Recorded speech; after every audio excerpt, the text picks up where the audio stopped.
I hope all had food today, lunch.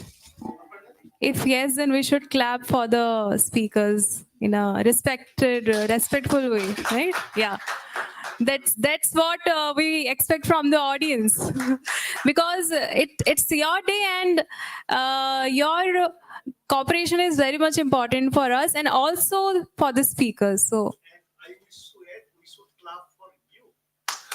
thank you so much, sir. It's an honor.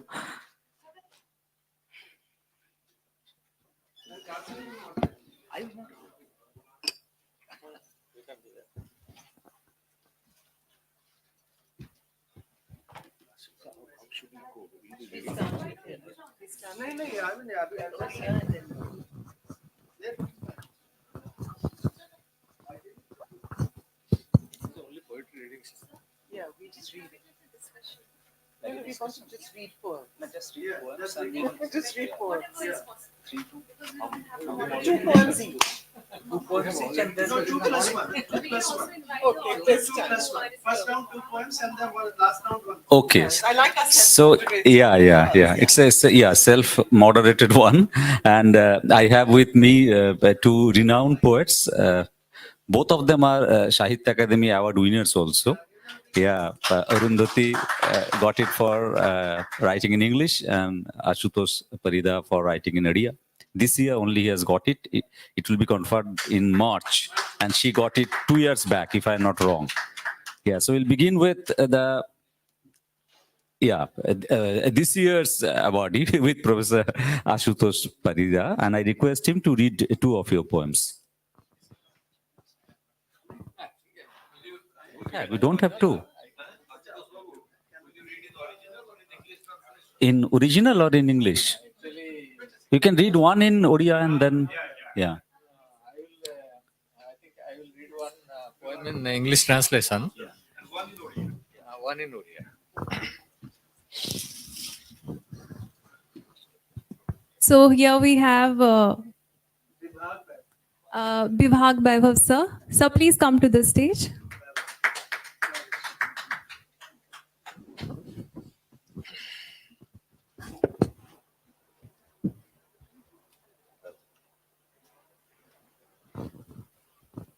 Hello.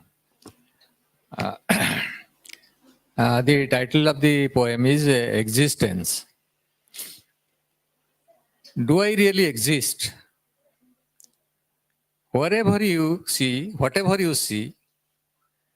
it is a fragment of your imagination, a shadow that keeps standing in your dream, and which is bereft of touch or voice. I am no one's spirit.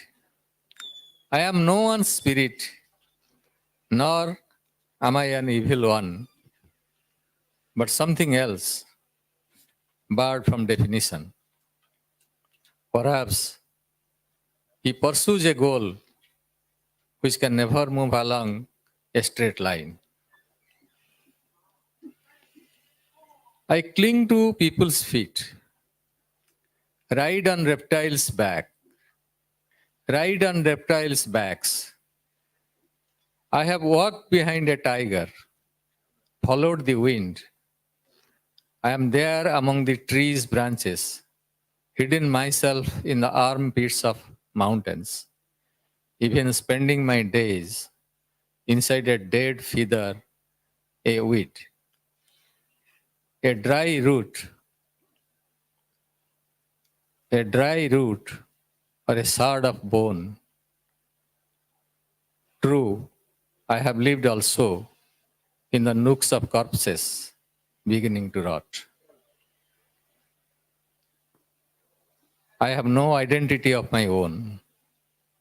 I ask for a little color from blood, borrow some heat from fire, separate my shadow from the dark.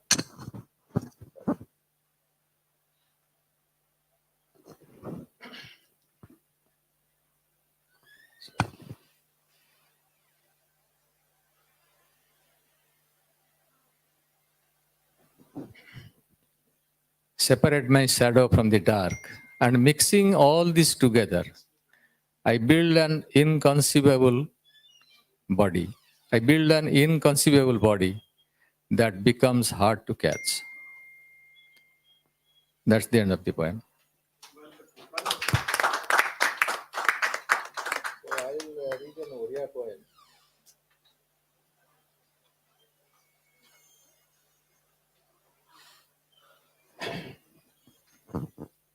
ରାତିର ପବନ।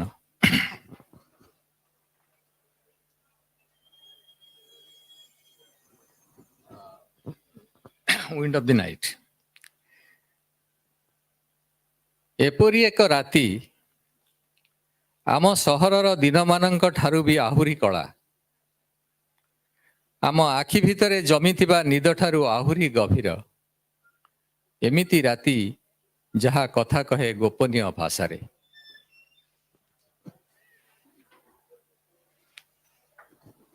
ଏମିତି ରାତି ଭିତରେ ସେମାନେ ଆସନ୍ତି ଯେପରି ଗଛ ଫାଙ୍କରେ ପହଁରି ଯାଉଥିବା ପବନ ବା ପାହାଡ଼ ଉପରକୁ ଖସୁଥିବା ଖଣ୍ଡ ଖଣ୍ଡ ମେଘ।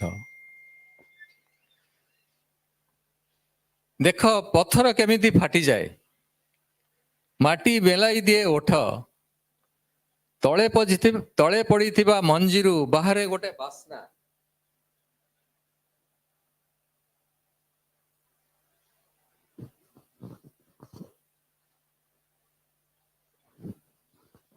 ଲହ ଲହ କୁଟା ସବୁ ସଳଖ ହୋଇ ଠିଆ ହୋଇଯାନ୍ତି ଧସି ଯାଇଥିବା କୁଡ଼ିଆ ଉପରେ।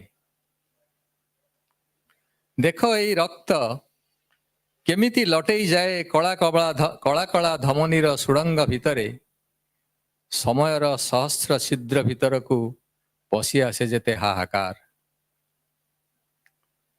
ସେମାନେ ବାହାରି ଆସନ୍ତି ଅନ୍ଧାର ଭିତରୁ,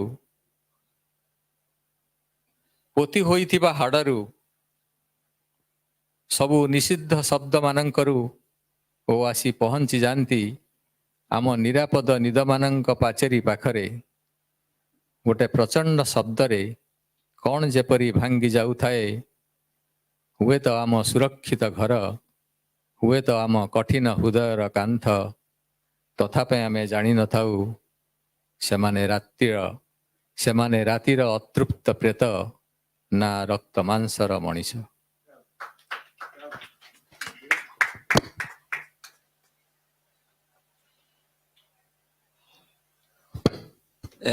So I now request Arundhati to read her poems.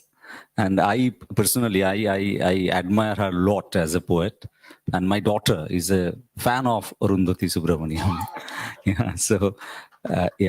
So with these few words, and there is no need to introduce Arundhati probably to the youngsters particular. So with these few words, I request Arundhati to read her poems. Thank you, Anshuman. It's wonderful to be back again on to be reading together. And this is one of those wonderful facts that I think poets know, that quite irrespective of the language that they write in, there is an instant recognition that poets have of each other, and that invariably cuts across all the kind of political and all the language politics that otherwise seem to vex academics greatly. Poets, on the other hand, have an ability to just vault over these borders with great ease. And it feels right as a response to this very interesting conversation we had just before this session, Ashwini and Durga Prasad. I'd like to read a poem called Tongue and dedicate this reading to the two of them. It has an epigraph by John Berger, the critic and writer, poet, who says, "The tongue is alone and tethered in its mouth." That idea of the fettered tongue was an interesting one. That image stayed with me. Tongue. The man in front of me is reading a balance sheet. He is smiling, his gaze shimmying between columns, effortlessly bilingual. And Although a little drunk on the liquor of profit, I like to believe he is not immune to the sharp beauty of integers simmering with their own inner life. And I wonder whether he feels the way I do sometimes around words, waiting for them to lead me past the inkiness of groundwater, past the shudder of taproot, to those places where all tongues meet. Calculus, Persian, Kokborok, flamenco, the tongue that accountants know, and sparrows, and those palm trees at the far end of holiday photographs. Your tongue, mine. The kiss that knows from where the first songs sprang, forested and densely plural. The kiss that knows no separation.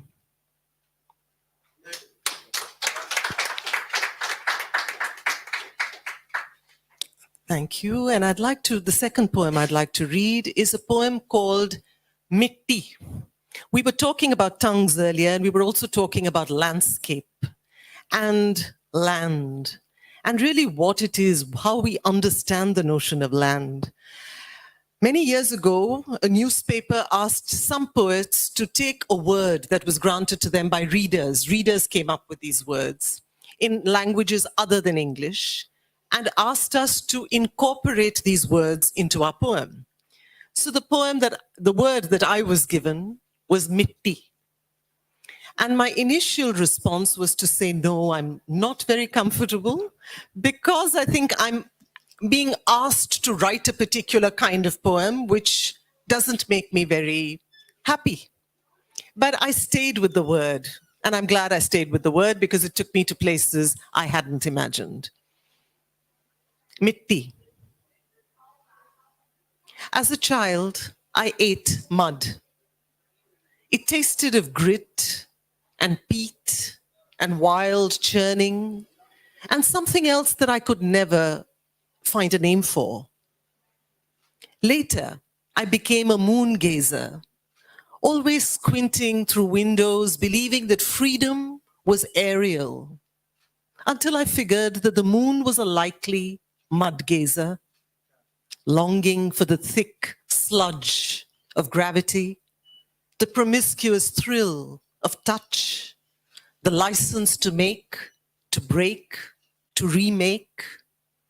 And so I uncovered the old role of poets, to be messengers between moon and mud. And I began to uncover the many languages of earth that have nothing to do with nations and atlases, and everything to do with the ways of earwigs, the pilgrim trail of roots, the great longing of life to hold and be held, and the irrepressible human love of naming. Ooze, mire, manure, humus, dirt, silt, mold, loam, soil, slush, clay, shit, mann, matope, baro, tinen, ni, luto, fango, all have their place, I found, in the democracy of tongues. None superior, none untranslatable, all reminders of the anthem of muck of which we are made. Except when June clouds capsize over an Arabian sea and a sleeping city awakens to an ache so singular that for just a moment it could have no name. Other than that, where sound meets sense and a slop of matter meets a slick lunatic wetness, mitti. Just that. Nothing else will do.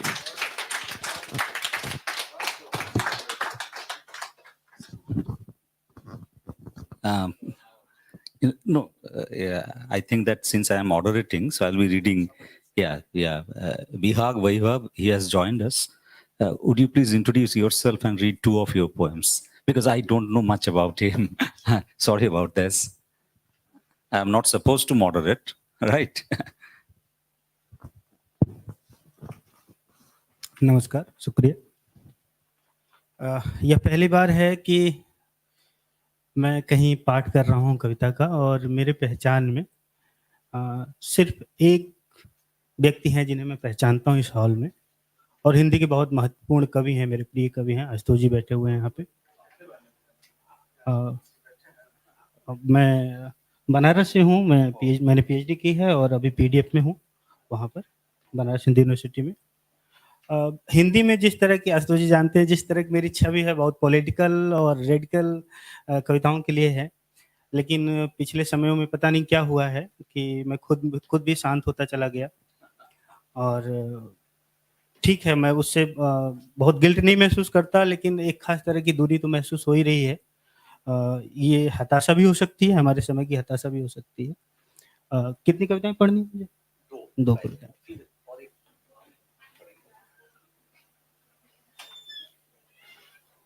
तो मैं किसी तरह की political या फिर ऐसी radical कविता नहीं पढ़ने जा रहा। हमारा समय जिस तरह से हम पर हावी होता चला गया, हम किसी भी चीज़ के लिए बहुत समय दे नहीं पा रहे हैं। एक चीज़ आती है और हम उससे जूझ रहे होते हैं और ठीक उसके बाद तुरंत दूसरी चीज़ आ जाती है और हम भूल जाते हैं पिछली दुर्घटना कौन सी थी। कविता की शीर्षक है दुख को जगह दो। उठने दो अपने भीतर हजार बरस पुरानी रुलाइयां, आंसुओं को एक बार और सूखने दो। वियोग के चाबुक चलते हैं तुम्हारी आत्मा पर, चलने दो। आत्मा को इश्तिहार में बदलने से रोको। शोषण की सदियों पुरानी स्मृतियां रक्त में जागती हैं गाहे बगाहे। कांपने दो सिसकियों को कुछ देर और, रक्त के आक्रोश को सिक्के में बदलने से बचो।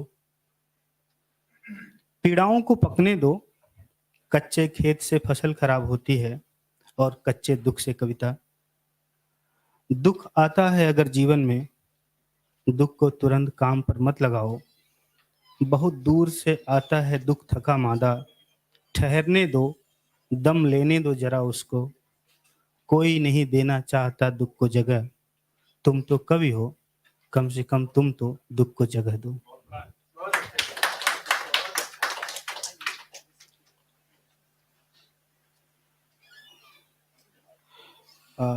कविता है तुम्हारा रोना भूलना। तुम्हारा रोना भूलना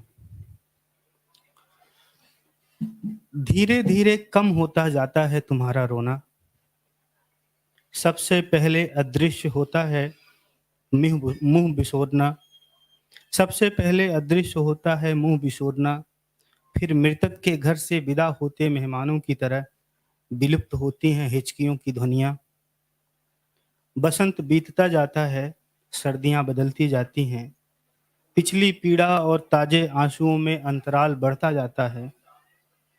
तुम्हारे मस्तिष्क पर अचानक से गिरा स्मृति का एक हथौड़ा याद दिलाता है कि बरस बीते तुम तो भूल ही गए अपना रोना। तुम देखते हो कि तुम्हारे रोना भूलने के दरमियान क्या कुछ बीत चुका है।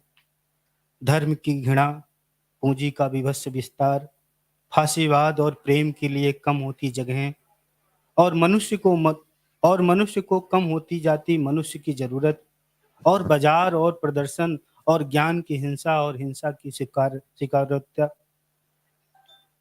इस बीच किसी ने दर्ज नहीं किया तुम्हारे रोने का भूलना। तुमने भी नहीं किया, जबकि इतिहास में दर्ज करने लायक त्रासदी है एक व्यक्ति का रोना भूलना। भाषा में यही वह जगह है जहां मुझे कह देना चाहिए, जीवन जब तुम पर अपना रहस्य खोलेगा, तब तुम मरने से नहीं भूलने से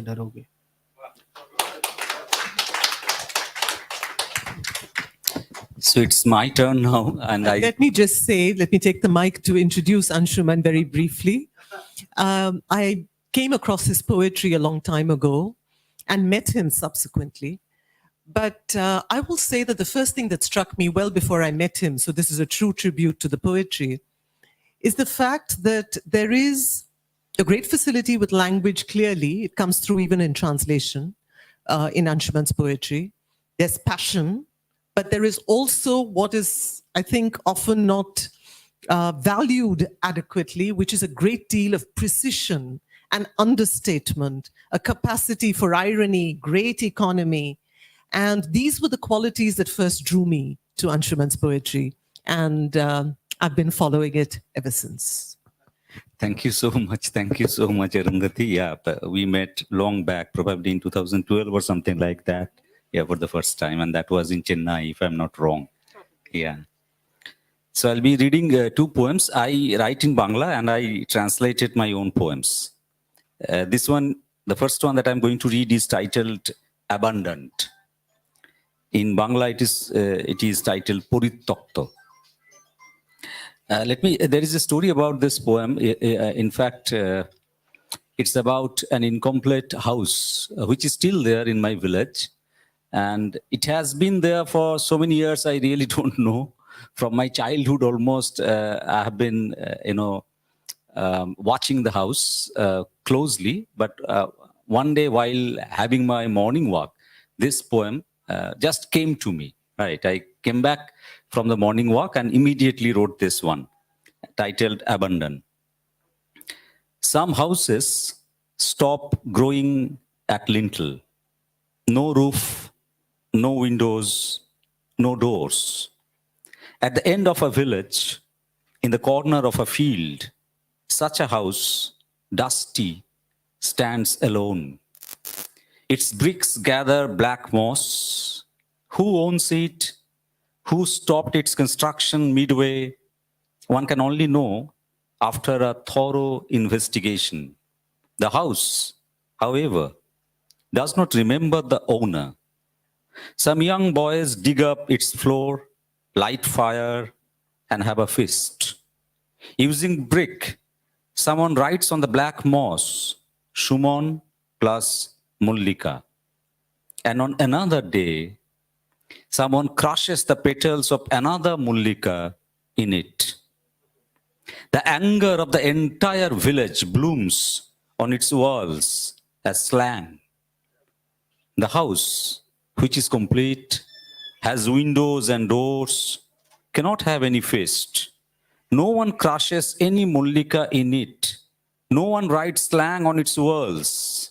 For all this, you need a house which stops growing at lintel, a house that wants feasts, wants slang to be written on its walls like inscriptions of the Stone Age, wants Mullika to come gingerly and wait for Shumon.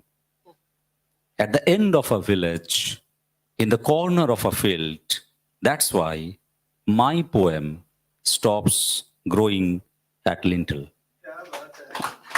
So this is that poem, and I am so much tempted to read one poem which I initially didn't think of reading, but because of your poems, I have decided to read a political poem. It's called A Paper. It was also written in, of course, in Bangla. Then I translated it into English, and it was also published by Outlook during that period when in Assam, some of my friends, they were put in detention center, and the list was NRC after NRC, the list was walled up, and so many of them did not find a place in that list. Kyunki uske paas paper nahi tha. They did not have paper. And it's very difficult in Assam to have those documents, with you because of flood in particular. So after that, I wrote, I was attending the day before the list was published. I was attending a cultural event in my city where I live now, Bardwan, and some of my Assamese friends were there also in that cultural event. And they were very anxious about the list, that what will happen tomorrow. So many of their relatives were not there. And then I had to write this poem. It's a political poem, absolutely out and out, titled Paper. I need a paper a miraculous paper. I have a black and white paper. It's called voter's card, but that won't do. I have a saffron white green paper. It's called Aadhaar card, but even that won't do.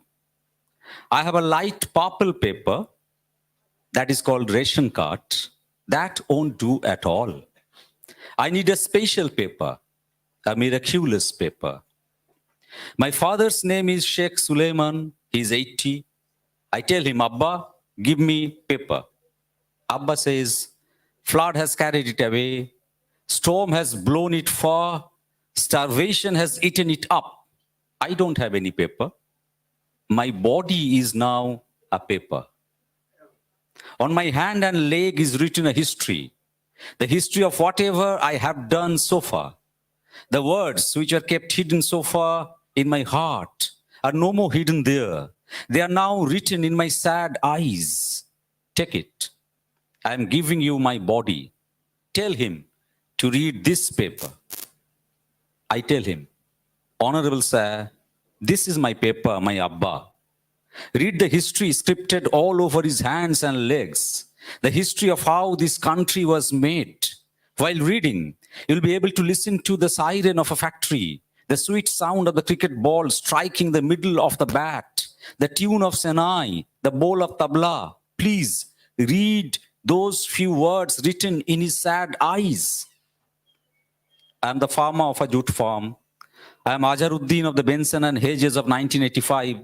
I am Bismillah Khan Zakir Hussain. I am a Muslim by religion, but before that I am an Indian. But he can't read my Abba's hands and legs. He can't read my Abba's eyes. By reading only meaningless words on the paper for years, he has forgotten to read a human body. I again start to run in search of a miraculous paper. I need a miraculous paper. If I don't get the paper, I won't be able to play the drum in next year's Durga Puja. If I don't get the paper, I won't be able to mold goddess Lakshmi's Sara out of mud. If I don't get the paper, I won't be able to stand in between the two warring parties carrying arms and shriek at the top of my voice, what the hell are you doing? Cool down. I need a paper, a miraculous paper. I start running from Kashmir to Kanyakumarika. I find people in Kashmir saying, we won't give you paper. People in Punjab saying, we won't give you paper. People in Assam saying, we won't give you paper. People in UP saying, we won't give you paper. Even people in Delhi are saying, we won't give you paper. No, Honorable Sir, I'm not with them. You need paper? I'll give you paper. I am Sheikh Saddam, the son of Sheikh Suleiman. I don't have any job. I keep on rambling in the jungles and in the secret tunnels of human hearts in search of a Nilkantha bird that is called poetry. I'll give you a paper made out of our faith. I'll give you a fountain pen made out of our dreams. Please fill in that fountain pen with the ink of trust and write afresh a poem called India.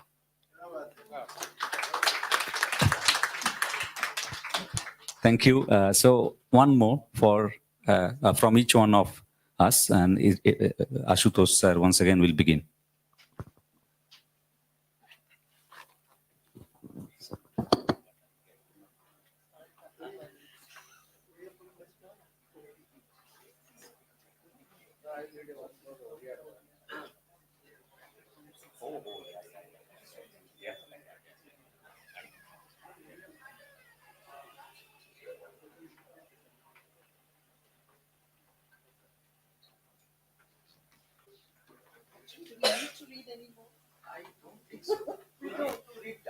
Oh, just the last round. Last round. Yeah.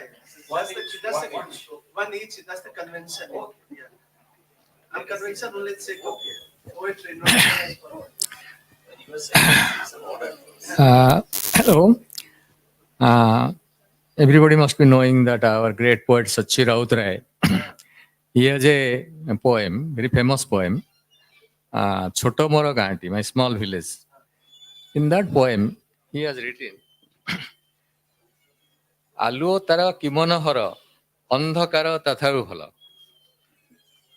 ମାନେ your her light is beautiful but her darkness is better.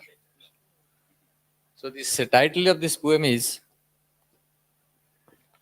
ଏତେ ଅନ୍ଧାର ମାଗି ନଥିଲି. I have not asked for so much darkness. ଭଲ ବୋଲି କହିଥିଲେ ଯେଣୁ ଜଣେ କବି ମାଗିଥିଲି ଏକ ଛଳ ଛଳ ଗ୍ରାମୀଣ ଅନ୍ଧାର ଯାହାକୁ ଟର୍ଚ୍ଚ ଆଲୁଅରେ କାଟି ଚାଲି ଯାଇ ହୁଏ ଅଣ ଓସାରିଆ ଅଙ୍କା ବଙ୍କା ଧୂଳିଆ ରାସ୍ତାରେ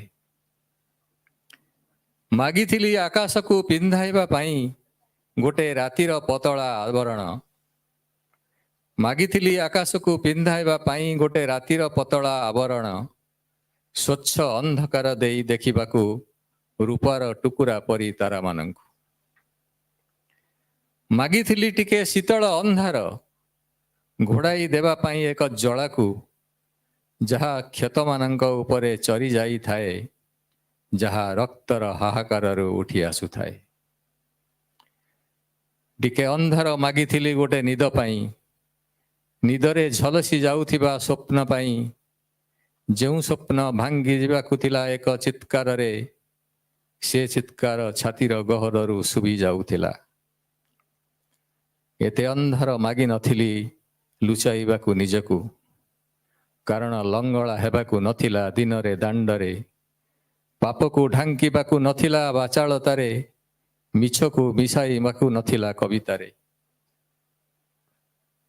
ତଥାପି କେଉଁଠୁ ଆସିଲା ଏକ ଅନ୍ଧାର ତଥାପି କେଉଁଠୁ ଆସିଲା ଏତେ ଅନ୍ଧାର ଲହଡ଼ି ପରେ ଲହଡ଼ି ଘୋ ଘୋ ଦୂର ଦିଗ୍ବଳୟରୁ ଦର୍ପରେ ମାଡ଼ି ଆସିଲା ଓ ଢାଳି ହୋଇଗଲା ମଥା ଉପରେ ମୁଁ ଚିହ୍ନି ପାରିଲି ନାହିଁ ନିଜକୁ ଦର୍ପଣରେ ଅଚିହ୍ନା ମନ ହେଲେ ପାଖ ଆଖ ପରିଚିତ ଜନ ସବୁ ଘର ଭିତରେ କାନ୍ଥରେ କବାଟରେ ବୋଳି ହୋଇଗଲା ଘନ ଅନ୍ଧାରର ଆସ୍ତରଣ କେତେ ବହିର ପୃଷ୍ଠାରେ ତାର ହସ୍ତାକ୍ଷର କେତେ ଚୌକି ଉପରେ ତାର ଅହଙ୍କାର କୋମଳ ଶବ୍ଦମାନଙ୍କୁ ହାଣି ଦେବା ପାଇଁ ହାତରେ କାତି ଧରି ବାହାରି ଆସେ ତସ୍କର ଅନ୍ଧାର ବି ଉଜୁଳି ଉଠୁଛନ୍ତି ନଦୀମାନେ ଆଲୁଅର ଶବ ସବୁ ଭାସି ଯାଉଛନ୍ତି ସୁଅରେ ହାତ ଗୋଡ଼ ଛାଟି ଆକ୍ତା ମାକ୍ତା ମଣିଷ କେବେଠୁ ଚାପି ରଖିଛି ନିଜର ନିଶ୍ୱାସ ମାଲିକ ଯଦିଓ ପୂର୍ଣ୍ଣ ତୁମର ଅନ୍ଧାର ପୂର୍ଣ୍ଣ ତୁମର ଭଣ୍ଡାର ମାଲିକ ଯଦିଓ ପୂର୍ଣ୍ଣ ତୁମର ଭଣ୍ଡାର ମୁଁ ମାଗି ନଥିଲି ଏତେ ଅନ୍ଧାର thank you So now it's Arundhati's turn. One more. This it's always difficult to know which one to choose. But as I was just listening to you, I realized sometimes all one really longs for very deeply is just the sound of something. And I thought I'd read about a city that I belong to, a city that I'm always trying to get out of. And when I'm out of it, I keep trying to return. It's a city that's been described as unsuitable for song as well as sense. That's how Nissim Ezekiel described it. And this is my attempt to at least render it into sound. But it's not an easy proposition. It's a city I love and love to hate, Bombay, Mumbai, where I live. I live on a wedge of land, reclaimed from a tired ocean, somewhere at the edge of the universe. Greetings from this city of L'Oreal sunsets and diesel afternoons, deciduous with concrete, Botoxed with vanity, city of septic magenta hair clips, of garrulous sewers and tight-lipped taps, of 80s film tunes buzzing near the left temple, of ranting TV soaps and monsoon melodramas. City racked by hope and bulimia. City uncontained by movie screen and epigram. City condemned to unspool in an eternal hysteria of lurid nylon dream. City where you can drop off a swollen local and never be noticed. City where you're a part of every Imli-soaked Bhelpuri. City of the Mahalakshmi beggar peering up through a gorse bush of splayed limbs. City of dark alleys. City of mistrust. City of forsaken, tube-lit rooms. City that coats the lungs, stiffens the spine, chills the gut with memory. City suspended between flesh and mortar and faux leather and delirium, where it is perfectly historical to be looking out on a sooty handkerchief of ocean, searching for God.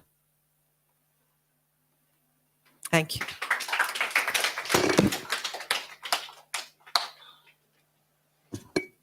It's now Bihog's turn. Is it, what is the meaning of the word Bihog? In Bangla, we call it a bird. Is the meaning- Bihag एक राग है Oh, हम Rag. जानते Oh, हैं। Bihag, Rag. Bihag. Okay. हम जिन्हें तैरना आता है उनकी समस्या ये है कि वो डूबकर सुसाइड नहीं कर पाते हैं। तो जिस तरह की कविताओं की मेरी छवि है, ये देश उनका है कविता का शीर्षक। वे जो अधपके खेतों में धूप का सही सही ताप पहुंचाते हुए दह गए, वे जो बस्ती भर की प्यास की खातिर धरती में उतरे और पाताल में बह गए, वे जो हमारे लिए बनाते हुए नया घर नींव में मिट्टी की कमी महसूस कर खुद जवान इमारत की तरह ढह गए, ये देश उनका है। जो किसी वीरान अरहर के खेत में छोड़कर अपना बिलखता हुआ चांद प्रशांत आंखों से चले आए फांसी के तख्त तक हमारे बेहतर कल का ख्वाब लिए, ये देश उनका है।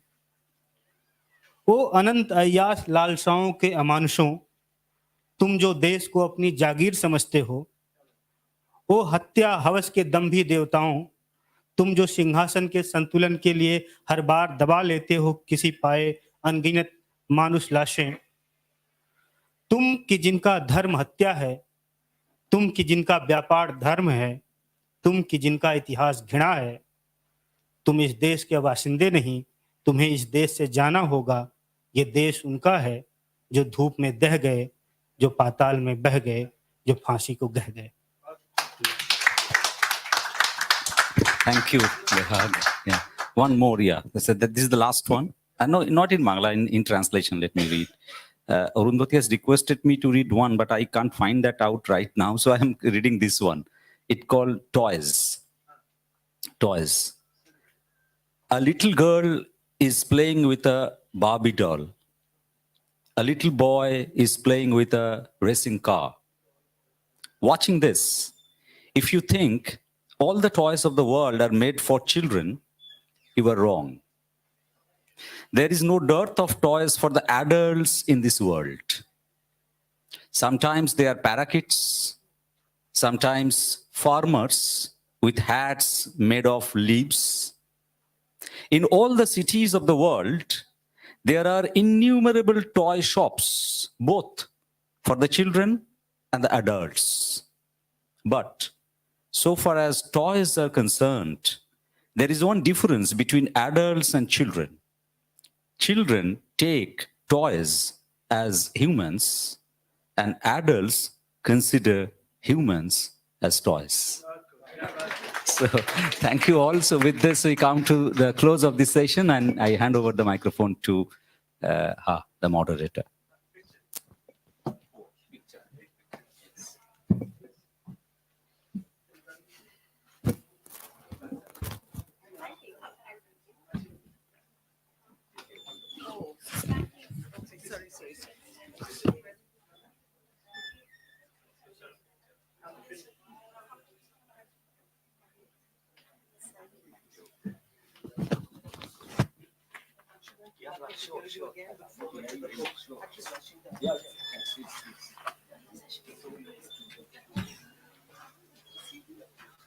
Let's have a huge round of applause for everyone over here.